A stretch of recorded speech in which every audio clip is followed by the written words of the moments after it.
all the way down to chapter 3, verse 13, he talks about it. And one of the things he says, but we, brethren, having been taken away from you for a short time in presence, not in heart, endeavored more eagerly to see your face with great desire. Therefore, we want to come to you, even I, Paul, time and again, but Satan hindered us. More than ever, I can identify with these emotions. Today, during this special edition State of the Church report, I wanted to take just a moment to share my heart regarding when we might be back inside the church. North Carolina, like many states around the country, will begin to announce plans to reopen. I want us to be aware that there's a delicate balance between public health and a robust economy.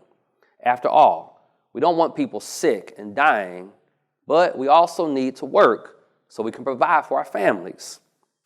You're going to hear about a 3-phase opening, but it's going to mean something a little different for us at Word Tabernacle and at the Impact Center. Phase 1 will likely be around May 8th. Although the stay-at-home order will still be in place, people will begin leaving their homes for commercial activities.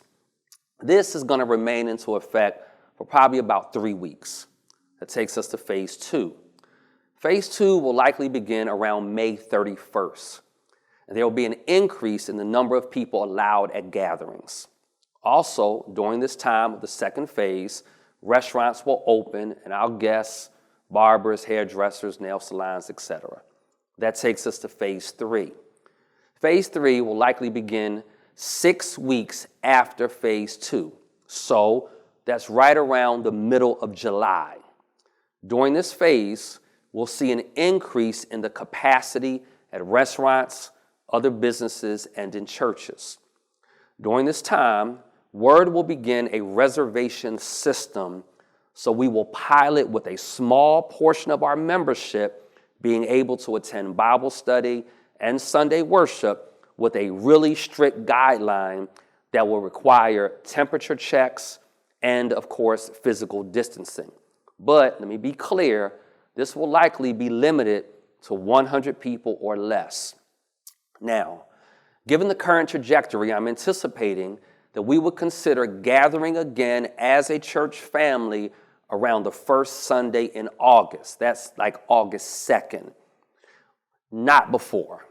If we were able to begin gathering beginning in August, then it's possible that we could look at launching the East Campus in Tarboro somewhere around the following month, right around September 13th. Now, I know for a lot of you listening to this and watching this, this is disappointing because you want to gather together again. And I want to gather together, but I want you to hear my heart. When we began, I committed to a 4-pronged approach. Number 1 was concern for church. Number 2 was compassion for community. Number 3 was cooperation with our civic entities. And number 4 was commitment to Christ. I am your pastor. And as such, I've been called by God to guard, to groom, and to guide the flock. I would not be a loving pastor if I willfully exposed our flock to a wolf. Right now, the wolf is a virus.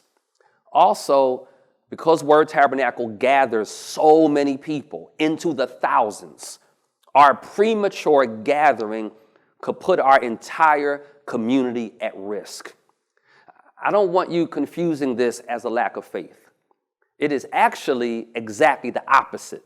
It's proof of faith. To continue operating a church to full capacity like we're doing, when the members can't walk in the door, that takes faith. I have faith.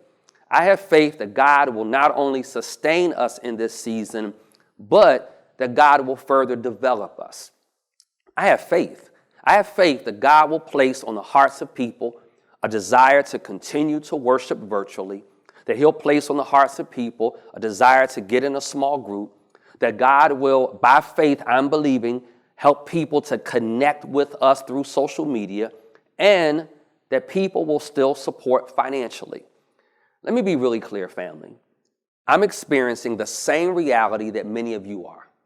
This week, as a matter of fact, I notified our board of directors that I felt it was in the best interest of the church that my income be reduced retroactive to April 1st and extending through the remainder of the year, because I want to be certain that we maintain our full-time staff and that we continue providing the membership with great ministry. I believe leaders have to lead by example. And as the senior pastor, I cannot, with a clear conscience, open the church up and risk exposing our members and our community. I'm not a hireling, and I'm not going to let money determine our priorities. In John chapter 10, verse 13, Jesus is talking. He says, the hireling flees because he's a hireling and does not care about the sheep. Then he goes on to say, I am the good shepherd, and I know my sheep.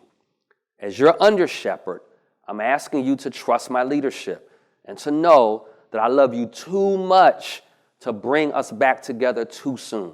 So let's take full advantage of this opportunity that God is giving us, and let's maximize this moment. I love you, and I'll see you online.